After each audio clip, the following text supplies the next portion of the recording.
This video is for educational purpose. Everything you will listen in this video is taken from internet or any book or any documentary which is available for public.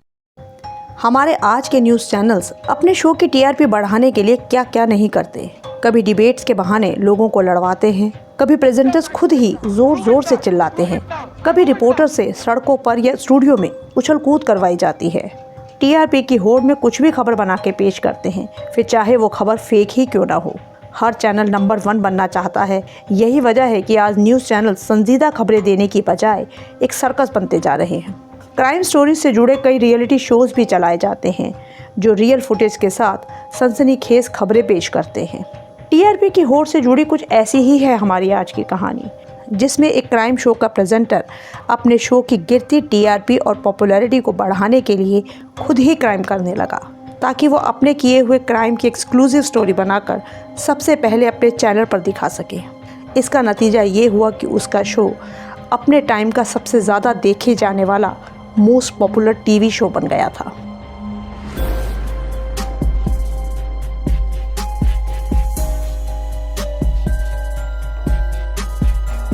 अगर आप हमारे channel पर पहली बार आए हैं तो channel को subscribe करके बेल आइकन को ज़रूर दबाएं, ताकि हमारी हर नई स्टोरी का नोटिफिकेशन आप तक पहुंच सके।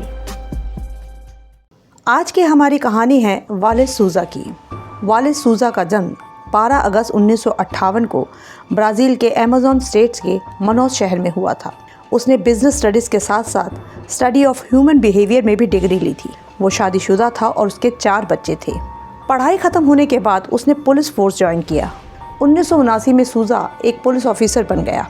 कुछ सालों बाद 1987 में पुलिस डिपार्टमेंट में पेंशन और पीएफ स्कैम का खुलासा हुआ। इसके साथ ही पुलिस कार के पेट्रोल चोरी का मामला भी सामने आया। इन दोनों मामलों में वालेस सूजा को शामिल पाया गया। घोटालों के आरोपों के बाद सूजा को गिरफ्तार किया गया, जिसके चलते उसे पुलिस की नौकरी से भी हाथ धोना पड़ा। अपनी सज़ा भुगतने के बाद सूजा के पास कोई नौकरी नहीं थी। तब उसने एक local TV channel Rio Negro join किया। उस चैनल पर उसने क्राइम शो प्रेजेंट करने की पेशकश की। क्योंकि सूजा पास्ट में पुलिस ऑफिसर रह चुका था, तो चैनल के ओनर्स को भी लगा कि शो के लिए सूजा का पिछला एक्सपीरियंस काम आएगा। सूजा को क्राइम स्टोरीज़ के शो के लिए अपॉइंट कर लिया गया। कुछ समय बाद ही सूजा ने अपना एक क्राइम स्टोरीज शो शुरू किया, जिसका नाम था कैनाल लिवरे, जिसका अंग्रेज़ी अनुवाद था फ्री चैनल। सूजा इस शो का डायरेक्टर और प्रेजेंटर भी था। ये शो 1996 में शुरू हुआ था। शुरू होने के कुछ टाइम में ही ये प्रोग्राम बहुत पॉपुलर हो गया था।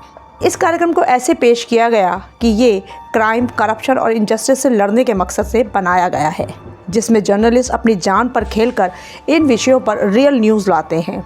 दर्शकों के आकर्षण का मुख्य कारण था कि इसमें लाइव पुलिस रेड और गिरफ्तारियां दिखाई जाती थी। पुलिस को क्रिमिनल्स का पीछा करते हुए दिखाया जाता था, जिसमें प्रेजेंटर सूजा भी अक्सर हेलीकॉप्टर से पुलिस की इस एक्टिविटी को रिकॉर्ड करता था या लाइव दिखाता था।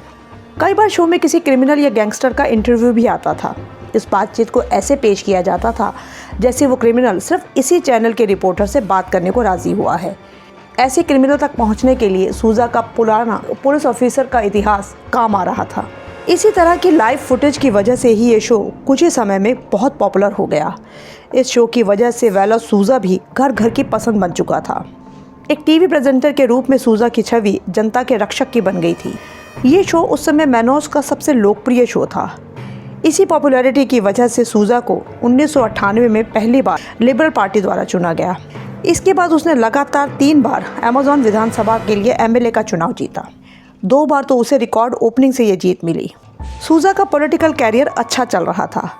पॉलिटिशियन बनने के बाद सूजा ने कई बार शहर में लॉ और ऑर्डर की सिचुएशन पर कमेंट किए कि किस तरह पुलिस और जुडिशरी क्राइम पर लगाम लगाने में नाकाम रही है। इसी तरह की बातें वो अपने शोज़ पर भी करता था। यही वजह थी कि सूजा की इमेज जनता के एक रक्षक की बनी हुई थी। कई सालों तक सूजा का शो सक्सेसफुली चला, लेकिन सन 2006 के आते आते इस शो की पॉपुलैरिटी कम होने लगी। टीआरपी नीचे चली गई से चैनल की तरफ से भी सूजा पर दबाव आने लगा कि कुछ करो, नहीं तो ये शो बंद करना पड़ेगा। सूजा भी इस शो की गिरती हुई टीआरपी से काफ़ी परेशान था। कुछ समय तक ऐसे ही चलता रहा। फिर साल 2007 के दौरान इस शो में मैनोस शहर के बाहरी इलाके में हुई हत्या की खबर टेलीकास्ट हुई, जिसमें मरने वाले की और क्राइम सीन की एक्सक्लूसिव फुटेज के साथ रिपोर्ट पेश की गई थी। इसमें सबसे खास बात ये थी कि ये फुटेज पुलिस के भी वहाँ पहुँचने से पहले की थी। इस चैनल पर इस मर्डर की खबर सबसे पहले टेलीकास्ट हुई थी। पुलिस को इसकी भनक भी नहीं थी। इस शो में यह खबर आने के बाद पुलिस और बाकी चैनल्स को यह खबर मिली। इस एक्सक्लूसिव न्यूज़ से शो की टीआरपी भी बढ़ गई। अब तो ये अक्सर होने लगा। मैनोस शहर या उसके आसपास के इलाकों में होने वाली हत्याओं की खबरें इस चैनल पर आने लगी, वो भी सबसे पहले। कैनाल लिवरे नाम का ये शो इस तरह की खबरें देने के लिए एक बार फिर से चर्चा में आ गया था। दूसरे चैनल्स या शो के मेकर्स और रिपोर्टर्स सिर्फ हाथ मलते रह जाते थे।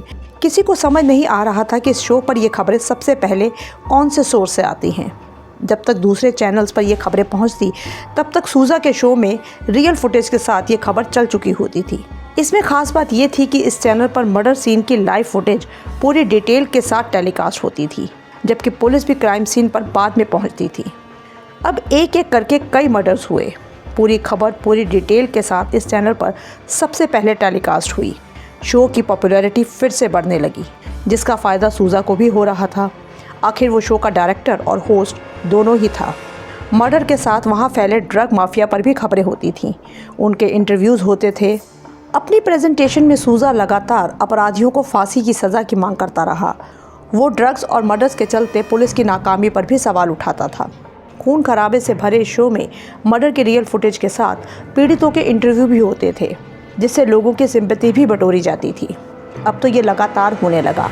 हर 1-2 महीने में ऐसी खबर शो पर आ जाती थी। शो की पॉपुलैरिटी पहले से भी ज़्यादा तेज़ी से बढ़ रही थी। कहते हैं कि एक दौर ऐसा था जब मैनोस शहर के लोग बिना ये शो देखे सोते ही नहीं थे। लोग इस शो की बातें करते थे और इंतज़ार करते थे कि अगली एक्सक्लूसिव न्यूज़ कौन सी होगी। सभी हैरान थे कि इस चैनल को सबसे पहले ये खबर कैसे मिलती है। पर सबसे ज़्यादा परेशान थी मैनोस शहर की पुलिस, क्योंकि पुलिस से भी पहले इस चैनल पर यह खबर पहुंच जाती थी। पुलिस डिपार्टमेंट पर तरह तरह के सवाल उठाए जा रहे थे। अब पुलिस डिपार्टमेंट को अपनी रेपुटेशन की चिंता हो रही थी। पुलिस ने चुपचाप छानबीन शुरू कर दी, पर शुरुआती जांच में कुछ नहीं मिला। पुलिस को कुछ गड़बड़ का शक तो था, लेकिन कहीं कोई सबूत नहीं था। ऐसे ही चलता रहा। पुलिस भी चुपचाप अपनी जांच करती रही। 2007 के बाद 2009 का साल आ जाता है। मैनोस शहर के पुलिस डिपार्टमेंट के हेड ने आखिरकार इस केस को अपने हाथ में ले लिया। केस स्टडी करने के बाद उन्हें ये शक हो रहा था कि इस मर्डर का तार किसी न किसी तरह से इस चैनल से ही जुड़ा हुआ है, कि कैसे इस चैनल पर हर खबर सबसे पहले पहुंच जाती है। उन्होंने सबसे पहले पुलिस डिपार्टमेंट के ऑफिसर्स पर ही जांच करवानी शुरू की। कहीं कोई पुलिस वाला ही तो चैनल को मर्डर की खबर लीक नहीं करता, पर ऐसा कोई नहीं मिला। वैसे भी ज़्यादातर केसेस में तो पुलिस खुद क्राइम सीन पर बहुत देर में पहुंची थी। अब इस चैनल और इस शो से जुड़े हुए हर व्यक्ति पर नज़र रखी जाने लगी, खासकर यहाँ के रिपोर्टर्स और कैमरामैन पर, क्योंकि वही बाहर से खबरें चैनल तक पहुँचाते थे। जब भी ये कोई न्यूज़ कवर करने जाते थे तो इनका पीछा किया जाता था। लेकिन कई महीनों की जाँच में भी कुछ नहीं मिला, पर जाँच यूँ ही चल रही थी। आधा साल बीत गया। 11 अगस्त 2009 के दिन भी पुलिस अपनी जांच में अलर्ट मोड पर ही थी। सब पर नज़र रखी जा रही थी। ये सब बहुत सीक्रेटली चल रहा था। इसी बीच इस शो का एक कैमरामैन अपने कैमरा और तामझाम के साथ घर से गाड़ी लेकर निकलता है। पुलिस टीम एक रूटीन की तरह उसका पीछा करना शुरू कर देती है। वो कैमरामैन कई सड़कों से होता हुआ शहर के बाहरी इलाके में एक जंगल के पास पहुँचता है। गाड़ी बाहर रोककर वो कैमरामैन कैमरा लेकर जंगल के सुनसान इलाके में एंटर कर जाता है। पुलिस वाले भी चुपचाप उसका पीछा करते रहते हैं। थोड़ी देर में ही वो कैमरामैन एक ऐसी जगह पहुंचता है जहां एक लाश पड़ी थी और उसमें से धुआं निकल रहा था, जैसे लाश को जलाने की कोशिश की गई थी। वो कैमरामैन जैसे ही शूटिंग शुरू करता है, तभी पुलिस वाले वहां पहुंचकर उसे पकड़ लेते हैं। पकड़ने के बाद पुलिस उससे पूछताछ करती है कि इस जंगल के बीच ये लाश पड़ी है, ये तुम्हें कैसे पता चला, जबकि हम पुलिस वालों को भी इसकी खबर नहीं है। कैमरामैन बुरी तरह से घबरा जाता है। उसने कहा कि मुझे इस बारे में कुछ नहीं पता, मुझे तो ऑफिस से ऑर्डर मिला था। यहाँ की लोकेशन बताकर कहा गया था कि क्राइम सीन को शूट करके लाओ। जब उससे पूछा गया कि ये ऑर्डर तुम्हें किसने दिया, तो उसने कहा कि हमारे बॉस सूजा ने फ़ोन पर यहाँ की लोकेशन बताई थी। महीनों से जांच करने वाली पुलिस के हाथ अब कुछ सबूत आ रहे थे, लेकिन सूजा तक पहुँचने से पहले पुलिस ने पिछले मर्डर्स के केसेस को भी जाँचना शुरू किया कि किस कैमरामैन या रिपोर्टर ने उसे कवर किया था। सबने यही कहा कि उन्हें अपने बॉस वेलो सूजा से इन्फॉर्मेशन और ऑर्डर मिले थे क्राइम सीन पर पहुंचने के लिए। शो या चैनल के किसी और शख्स का नाम सामने नहीं आया। सबने शो के डायरेक्टर सूजा का ही नाम लिया। अब पुलिस को यकीन हो गया था कि सूजा का इन मर्डर से कुछ ना कुछ लिंक ज़रूर है। एक टीम सूजा को अरेस्ट करने पहुंची, लेकिन उससे पहले दूसरी टीम ने सूजा के घर पर छापा मारा और तलाशी ली। वहां से पुलिस को कई असॉल्ट राइफल्स बरामद हुई, कारतूस के कई कार्टेज मिले और काफ़ी नकदी भी मिली। इन कारतूस में से कुछ यूज्ड थे और खून से सने हुए थे, जैसे उन्हें किसी के शरीर से निकाला गया हो। इन सबूतों के बाद सूजा को अरेस्ट कर लिया जाता है और सबूत सामने देखकर सूजा अपना अपराध स्वीकार कर लेता है। उसके बाद जो उसने कहानी सुनाई वो इस तरह से थी। पुलिस की नौकरी जाने के बाद उसने चैनल में अपना शो शुरू किया। शो बहुत हिट रहा। शो की वजह से ही सूजा भी घर घर में लोकप्रिय हुआ, जिसकी वजह से ही वो 3 बार रिकॉर्ड वोटिंग से इलेक्शन भी जीता। पर जब शो की पॉपुलैरिटी कम होने लगी तो उसे भी अपनी इमेज की चिंता होने लगी कि कहीं शो के साथ साथ उसका पॉलिटिकल कैरियर भी खत्म ना हो जाए। बहुत तरीके अपनाए, लेकिन बात नहीं बनी। फिर उसे यही बात सूझी कि जो चैनल किसी न्यूज़ को सबसे पहले दिखाता है उसी की टीआरपी बढ़ती है। पर मुश्किल ये थी कि हर बार एक ही चैनल को ब्रेकिंग न्यूज़ सबसे पहले कैसे मिले। ब्रेकिंग न्यूज़ की होड़ में कभी कोई चैनल बाजी मारता था तो कभी कोई। इसलिए सूजा चाहता था कि कुछ ऐसा इंतज़ाम हो कि खबर सबसे पहले उनके चैनल पर टेलीकास्ट हो। ब्रेकिंग न्यूज़ की ऐसी ही होड़ की वजह से कुछ चैनल्स फेक न्यूज़ परोसने से भी बाज नहीं आते हैं। ऐसी ही एक स्टोरी हमारे चैनल पर भी है, जिसमें एक फेक न्यूज़ ने कैसे एक स्कूल टीचर की ज़िंदगी बर्बाद कर दी थी। अगर अभी तक आपने ये स्टोरी नहीं देखी है तो इसका लिंक डिस्क्रिप्शन बॉक्स में है, ज़रूर देखिएगा। तो आते हैं अपनी आज की कहानी पर। तो वेलो सूजा भी अपने शो को हर कीमत पर नंबर 1 बनाना चाहता था, ताकि उसकी पॉपुलैरिटी भी बनी रहे। उसने दिमाग चलाना शुरू किया। उसे एक खतरनाक प्लान सूझा कि अगर वो खुद ही क्राइम करे तो उसकी सारी डिटेल्स उनके पास ही होगी और इसकी खबर भी सबसे पहले वो अपने चैनल पर दिखा पाएंगे। खुद ही क्राइम करो और किसी को पता लगने से पहले उसकी स्टोरी चैनल पर दिखा दो। पर यह सब होगा कैसे? इसके लिए सूजा का पुलिस एक्सपीरियंस काम आया। अपनी पुलिस जॉब के समय से ही वो ड्रग डीलर्स, ड्रग पैडलर्स और कॉन्टैक्ट किलर जैसे क्रिमिनल्स के संपर्क में था। उसने लिस्ट बनाई, किसे मारना है, कब मारना है। किलिंग के लिए कॉन्टैक्ट किलर को भी चुना गया। मारने के लिए भी वो किसी क्रिमिनल को ही चुनता था, ताकि बाद में ये गैंग वार की वजह से हुआ कत्ल लगे। उसने हमेशा लोकेशन भी सुनसान चुनी, जहां कत्ल आसानी से हो सके और पुलिस के पहुंचने से पहले वो स्टोरी भी कवर कर सके। इस पूरे प्लान में सूजा का एक बेटा राफेल भी शामिल था। मरने वाले का नाम तय होने के बाद सूजा अपने बेटे और उस कॉन्टैक्ट किलर को लोकेशन पर भेज देता था। मर्डर करने के बाद ये सूजा को सिग्नल देते थे, ताकि वो वहाँ अपने कैमरामैन को शूट करने के लिए भेज सके। मरने वालों की लिस्ट में छोटे मोटे चोर, गुंडे या ड्रग पैडलर होते थे। क्राइम सीन की शूटिंग के बाद सूजा उसे एक्सक्लूसिव रिपोर्ट के साथ टेलीकास्ट कर देता था। अगर कोई उससे पूछता था कि उसे इस मर्डर के बारे में कैसे पता चला, तो वो कहता था कि उसको अपने सोर्सेज से पता चला है। इन रियल फुटेज और सूजा की प्रेजेंटेशन की इतनी दीवानगी थी कि लोग शो देखे बिना सो ही नहीं पाते थे। सबको इंतज़ार रहता था कि अब कौन सी एक्सक्लूसिव न्यूज़ आएगी जो किसी और चैनल पर उन्हें नहीं मिल सकती। शायद सूजा सालों तक ऐसे ही इस क्राइम को अंजाम देता रहता, लेकिन पुलिस की कोशिश के चलते सूजा का ये सच सबके सामने आ गया। सबको ब्रेकिंग न्यूज़ से चौंकाने वाला वेलो सूजा अगस्त 2009 में खुद एक ब्रेकिंग न्यूज़ बन गया था कि किस तरह ब्राज़ील का एक्स पुलिसमैन, एक सांसद और एक टीवी शो का प्रेजेंटर सिर्फ अपने शो की टीआरपी बढ़ाने के लिए खुद ही मर्डर्स करवाने लगा था। वैसे इस शो पर मर्डर्स की कई स्टोरीज टेलीकास्ट हुई थी, लेकिन पुलिस को सिर्फ 5 कत्ल के ही सबूत मिल पाए। इनमें शामिल सूजा के बेटे राफेल और कॉन्टैक्ट किलर को भी गिरफ्तार कर लिया गया था। गिरफ्तारी से लेकर पूरी सुनवाई के दौरान सूजा खुद को बेकसूर ही बताता रहा।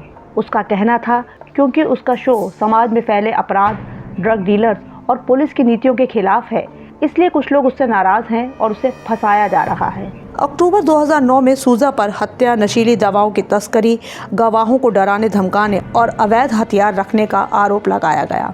इस सब के बीच उन्हें राज्यसभा से भी सस्पेंड कर दिया गया। सूजा को जेल भेज दिया गया। उनके शो की एक फॉर्मर प्रोड्यूसर वेनिस लीमा को भी दिसंबर 2009 में अरेस्ट किया गया। 51 वर्षीय वेलो सूजा 2010 से ही केस की सुनवाई के दौरान साओ paulo के जेल में था, लेकिन जेल जाने से पहले ही वो लीवर की एक गंभीर बीमारी से जूझ रहा था, इसलिए वो इलाज के लिए जेल हॉस्पिटल में ही था। वहीं 27 जुलाई 2010 को दिल का दौरा पड़ने से सूजा की मौत हो गई। 2019 में नेटफ्लिक्स ने इसी केस पर आधारित एक डॉक्यूमेंट्री सीरीज़ भी पेश की, जिसका नाम था किलर रेटिंग्स। ये डॉक्यूमेंट्री वालेस सूजा और कैनाल लिवरे पर ही केंद्रित थी। अगर आपको हमारा काम पसंद आ रहा है तो वीडियो को लाइक और चैनल को सब्सक्राइब ज़रूर कर लें। मिलते हैं नेक्स्ट वीडियो में।